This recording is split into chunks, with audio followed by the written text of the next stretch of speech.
Hello everyone! Welcome back again sa ating mini vlog. Sa pagkakataon na yan at ako'y nagsasaing na naman ng kanin. Siyempre gutom ang person kaya ayan magbuhay-buhay muna ang inyong inday. Kumuha na nga ako dyan ng plato at ayan luto na nga ang aking sinaing kaya ayan nagsasandok na muna for the nagsasaing na naman ako for 1 year budget. Ay sana all 1 year. Medyo mainit-init nga talaga ang aking sinaing kasi nga bagong hain. Hindi talaga halatang gutom ako dyan kasi yan napaparami ata ang aking sandok tapos inaamoy ko pa talaga ang usok. Bakit kaya ang white rice kahit walang timpla ay napakasarap para sa ating mga Pinoy? Alam niyo ba mga tao dito sa gitnang silangan yung kanin nila puro talaga dikbula at puro may mga timpla. Ika nga nila hindi daw masarap yung kanin namin kasi daw wala daw lasa. Nagprito nga pala ako dyan ng isang pirasong talong kaya makikita nyo yan luto na nga at ako'y kakain at hinanda ko na dyan ang aking sausawan. Sa mga Pinoy talaga hindi talaga mawawala ang toyo sa kanilang mga sausawan kaya ayan napakasarap talaga ng aking kain for today. Ikaw ba naman pritong talong at saka may sausawan na medyo maanghang tapos mainit na kanin o diba solved na naman ito. Kung makikita nyo hindi na nga ako naka-uniform dyan kasi nga tapos na ako sa trabaho at ayan po ay alas 12 na lang hating gabi. Ihipan muna natin ang ating mainit na kanin para naman hindi mapaso ang ating bunganga.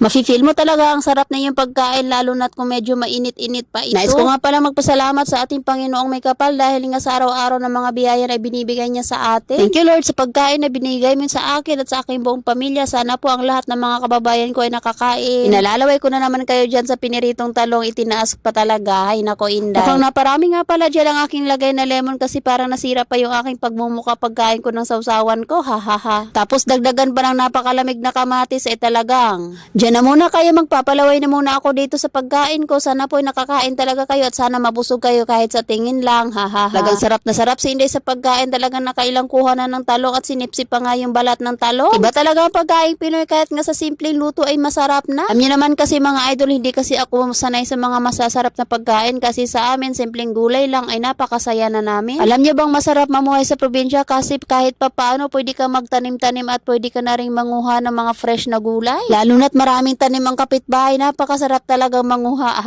Pero syempre pag manguha tayo sa kapitbahay, kailangan talaga nating magpaalam, baka mabugbog berna tayo.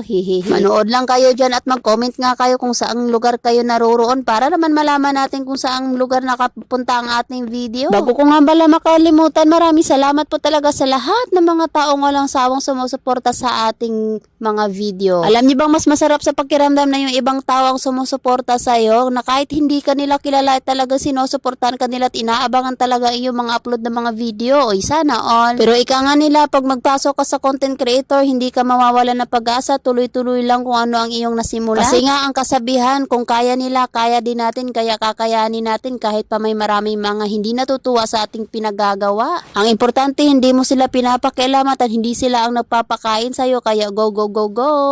At hanggang dito na lang ulit ang ating video. See you again sa ating susunod na mga vlog. Salamat po sa panunood. Thank you and God bless. Bye-bye!